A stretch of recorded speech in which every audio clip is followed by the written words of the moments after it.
नमस्कार दोस्तों। आज जब हम ये वीडियो रिकॉर्ड कर रहे हैं तो ईरान का युद्ध चल रहा है यूएस और इजराइल के साथ। और ये युद्ध जो चल रहा है इसके बीच में हिस्ट्री ये है कि ईरान जो है इजराइल के हिसाब से, यूएस के हिसाब से लगातार स्पॉन्सर करता है टेररिज्म को, जिससे इजराइल पूरी तरीके से ग्रसित है। अब उसमें पैलेस्तीन ले लीजिए, हौतीस ले लीजिए या जो भी ले लीजिए, इसको लेके ईरान है उस पर इल्ज़ाम लगा जा रहा है कि वो ये सब लोगों को स्पॉन्सर करता है। और इसके बहुत सारे प्रूफ्स हैं उनके पास बहुत सारी चीज़ें हैं जिसको लेके ईरान के ऊपर ये डाउट्स चल रहे हैं। और सबसे बड़ी प्रॉब्लम जो अभी पिछले कुछ सालों के अंदर है वो ये है कि ईरान जो है वो न्यूक्लियर कैपेबिलिटी को एनहांस कर रहा है, और वो फिसाइल मटेरियल और जो न्यूक्लियर की कैपेबिलिटी है उनसे सारी की सारी वेस्टर्न कंट्रीज परेशान है, क्योंकि ईरान को कुछ कट्टरपंथी देश कहा जाता है।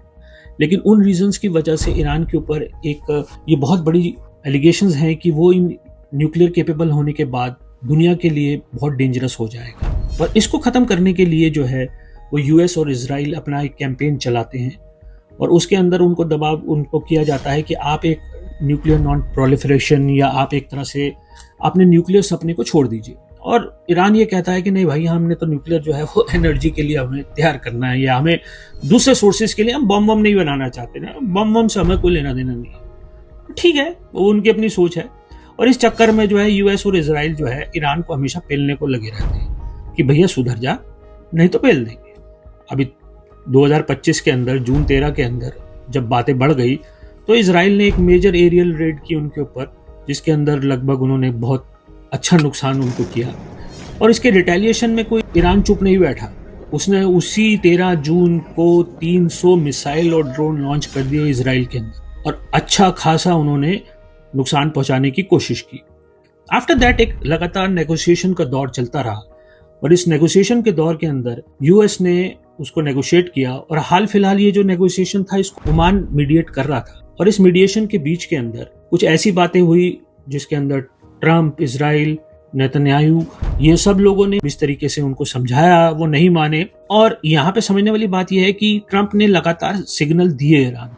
यूएसएस का जेरल आर फोर्ड एक बहुत ही खतरनाक एयर स्ट्राइक ग्रुप है, फ्लीट है, जो कि ईस्टर्न मेडिटेरेनियन में तैनात था। और इसके अंदर बकायदा उनको कई वार्निंग्स दी गई ईरान को कि भैया आप नेगोशिएट कर दीजिए और न्यूक्लियर का अपना सपना छोड़ दीजिए। और कुछ ऐसी कंडीशन लगाई गई जो ईरान कभी मान नहीं सकता, क्योंकि ईरान कोई छोटी कंट्री नहीं है। आपको यहाँ पे समझना पड़ेगा कि ईरान कोई ऐसी कंट्री नहीं है जिसको आप दबा सको, एंड ऑफ कोर्स उसकी लीडरशिप ऐसी नहीं है जिसको आप दबा सको। एक शिया लीडरशिप है, और शिया लीडरशिप के अंदर जो खमैनी का जो ओहदा था, जो एक पोजीशन थी, that is suppose to be a very bigger one, बहुत बड़ी एक ओहदा माना जाता है एक शिया धर्म के अंदर इसको। अब यहाँ पे यूएस ने अपने दूसरे air strike group Abraham Lincoln को भी वहां पे तैनात कर दिया, और इसको स्ट्रेट ऑफ हर्मुज के पास तैनात किया। मल्टीपल यूएस वॉरशिप्स साथ में आए, पर्शियन गल्फ में तैनात कर दिए गए।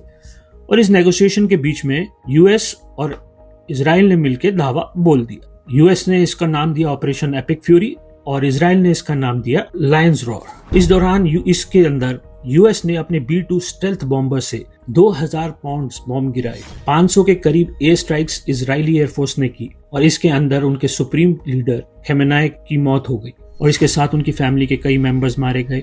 कई टॉप लीडरशिप, जिसके अंदर 40 टॉप लीडरशिप पहले ही दिन उन्होंने खत्म कर दी यूएस और इजराइल की एयर स्ट्राइक्स ने। अब इसका रिटेलिएशन होना था या कॉम्प्रोमाइज होना था। अभी किसी कंट्री की इतनी टॉप लीडरशिप खत्म हो जाए, उसके 40 टॉप लीडरशिप को IRGC, उनके रेवोल्यूशनरी जो फोर्सेस हैं, स्पेशल फोर्सेस हैं, और उनकी इंटेलिजेंस, उनके मिलिट्री चीफ, अगर आप टॉप प्लेयर को खत्म कर दो तो नॉर्मली कंट्री दब जाती है। लेकिन ईरान ने कुछ इस तरीके से प्लानिंग कर रखी है कि they have got 4 layers of leadership. तुरंत अगली लीडरशिप अपना कमान संभाला और रिटेलिएशन करी, और ये रिटेलिएशन कोई मजाक नहीं हुई। ईरान ने 8+3 11 कंट्रीज के ऊपर रिटेलिएशन किया। ईरान ने बाकायदा वार्निंग दी थी कि हम हर उस अरब कंट्री को स्ट्राइक करेंगे जो अपना एयर स्पेस और लैंड देगा यूएस को हम पे अटैक करने के लिए। और यहाँ पे उन्होंने दुबई को भी टारगेट किया, यूएई के अंदर, जो कि एक टैक्स हेवन और एक सेफ कंट्री माना जाता है। उनके एयरपोर्ट्स को स्ट्राइक किया, कुवैत को स्ट्राइक किया, दोहा को स्ट्राइक किया,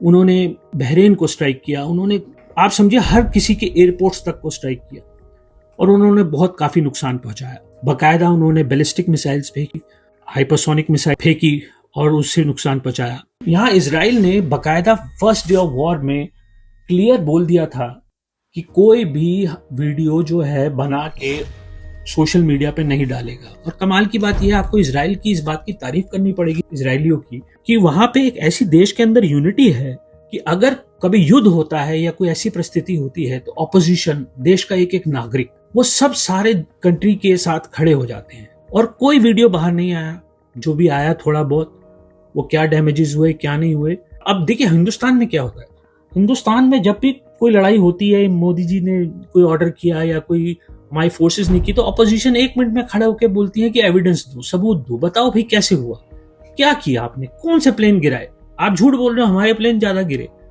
और यहाँ कल इंटरव्यू हुई और राजदीप सरदेसाई ने पूरी कोशिश की इजराइल के अपोजिशन लीडर से ये पूछने की कि बताओ भाई, आप ये सब कर रहे हैं ईरान के साथ, तो आप क्यों नहीं अगेंस्ट बोलते नेतन्याहू के।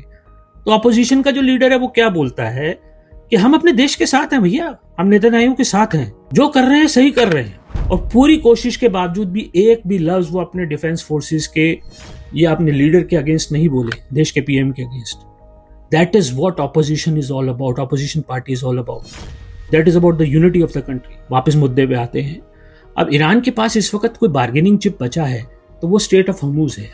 और ये स्टेट ऑफ हर्मुज क्यों है, क्योंकि यहाँ से दुनिया का 20% ऑयल जो है वो ट्रेवल करता है, और यही LNG भी ट्रेवल करती है, और 1/3 ऑफ फर्टिलाइजर्स जो दुनिया के हैं वो यहाँ से ट्रेवल करता है। अब एक नैरो लेन है, लगभग सिर्फ 33 किलोमीटर वाइड, जिसकी एक तरफ ओमान है, दूसरी तरफ ईरान है, और ज्यादातर ईरान के कंट्रोल में है। स्ट्रेट ऑफ हर्मुज जो है, यहाँ से जो क्रूड और LNG ट्रेवल करता है वो ईरान है, ओमान है, UAE है, सऊदी अरेबिया है, इराक है, और कुछ हद तक कतर है। तो यहाँ की जो ये चीजें हैं ये सब ट्रेवल करती हैं। LNG खासकर कतर से आता है, और इंडिया का भी लगभग 55% क्रूड यहीं से जाता है, उनका LNG यहीं से जाता है। Even China, Japan, Asian countries जो है वो सबसे ज्यादा इफेक्ट होंगी स्ट्रेट ऑफ हर्मुज के ब्लॉक होने से। ईरान टोटल कंट्रोल रखता है स्ट्रेट ऑफ हर्मुज का, और क्लियर कट उसने वार्निंग दे दी थी कि इसको मैं कंट्रोल करूंगा, इसको मैं आपके लिए प्रॉब्लम में ले आऊंगा। कल VHF सिग्नल्स गए, मैसेजेस गए, और इंश्योरेंस जो इनको कवर करती हैं उन्होंने पीछे हाथ खींच लिया। And this oil control will actually lead to those countries जिनका इस पे ऑयल डिपेंड है, उनका हड़कंप में आना। अभी तक तो आप साइड पे बैठ के मजे से देख रहे थे, ईरान की हेल्प के लिए कोई नहीं आया, लेकिन प्रॉब्लम यह है कि जिस दिन उन्होंने इस ऑयल को कंट्रोल कर लिया तो सब लोग इसको कंट्रोल करने आएंगे। अब इसको बदमाशी कह लीजिए, इसको गुंडागर्दी कह लीजिए, लेकिन आजकल तो युद्ध के अंदर यही होता है। यही हुआ था 1973 के अंदर, जब ऑयल एम्बार्गो किया था अरब कंट्रीज ने, जब इजराइल के साथ युद्ध हुआ था। और 1979 के अंदर जब रेजिम चेंज हुआ था, इस्लामिक रेवोल्यूशन हुआ था ईरान के अंदर, तब भी यही स्थिति आई थी, ऑयल डबल हो गया था। अब क्वेश्चन ये आता है कि अब ये हो सकता है? बिल्कुल हो सकता है। अगर ईरान स्टेट ऑफ हर्मुज को प्रॉब्लम क्रिएट करेगा तो 100% ऑयल के रेट्स के अंदर फ्लक्चुएशन आएगी। कितनी आएगी, कितनी परेशानी होगी? तो हाँ, परेशानी होगी। इंडिया को होगी तो बिल्कुल हो सकती है। इंडिया के पास 3 स्ट्रेटेजिक रिजर्व्स हैं, जिन्हें SPR कहते हैं, स्ट्रेटेजिक पेट्रोलियम रिजर्व्स। ये एक विशाखापट्टनम में है, एक मंगलुरु में है, एक पादूर के अंदर है। और जो कमर्शियल हमारे पास इन्वेंट्रीज हैं, इन सबको मिला के पेट्रोलियम मिनिस्टर हरदीप पुरी ये बताते हैं कि 74 दिन का इंडिया के पास स्ट्रेटेजिक रिजर्व है। तो इसलिए घबराने की कोई बात नहीं, ना कि ये लगता है कि ये युद्ध इतना लंबा खींचेगा, क्योंकि जिस प्रकार के मिसाइल्स और बॉम्ब्स फेंके जा रहे हैं वहां एक तरफा कुछ ना कुछ फैसला हो ही जाएगा, और US इसको इतना लंबा खींच भी नहीं सकता। जबकि ट्रंप ये कह रहे हैं कि हम वीक्स तक लेके जा सकते हैं इस लड़ाई को और ये सब कर सकते हैं, but it is a tough fight. Both parties, actually all the 3 parties together, it should reach a compromise sooner और लेटर। पर प्रश्न ये होता है कि इतने टाइम तक क्या ये खींच सकता है? अब ईरान क्या करता है, बड़े स्ट्रेटेजिकली वो सऊदी के अंदर जो अरमैको है, उनके प्लांट है, उसको टारगेट कर देता है, क्योंकि ऑयल जो है सऊदी अरेबिया से बाय पाइपलाइन और UAE से आता है, तो वो बड़ी स्ट्रेटेजिकली उसको टारगेट कर देता है सऊदी अरेबिया को, और उसके अंदर जो अरमैको की पाइपलाइन है, उसको रिफाइनरी है, उस पर अटैक कर देता है। और सबसे बड़ी ऑयल रिफाइनरी है वो, उसको ठोक देता है। अब यहाँ पे ईरान जो है 5% ऑयल प्रोड्यूस करता है दुनिया का, उसके बावजूद भी उसके ऑयल पे सैंक्शन है, जा नहीं सकता। दूसरा ऑयल जो है सऊदी अरेबिया वगैरह का है, तो उसे पता है भाई कि अगर हमने इसकी पाइपलाइन डिस्टर्ब कर दी तो एक ही रास्ता बचेगा, ये सब ऑयल वगैरह ले जाने का। तो उम्मीद करते हैं कि ये सब चीजें जल्दी सुधरेंगी, कंट्रोल होगा। ईरान की इस ब्लैकमेलिंग कह लो या इसके कंट्रोल को कह लो या एक बार्गेनिंग चिप को कह लो, वो ज्यादा इफेक्ट नहीं कर पाएगा, बट हाँ प्रॉब्लम तो है। Let us see what happens. मिलते हैं दोस्तों आपके साथ फिर एक नेक्स्ट वीडियो में, ठीक है, एक नए फॉर्मेट के साथ, जिसको अब हम स्टार्ट कर रहे हैं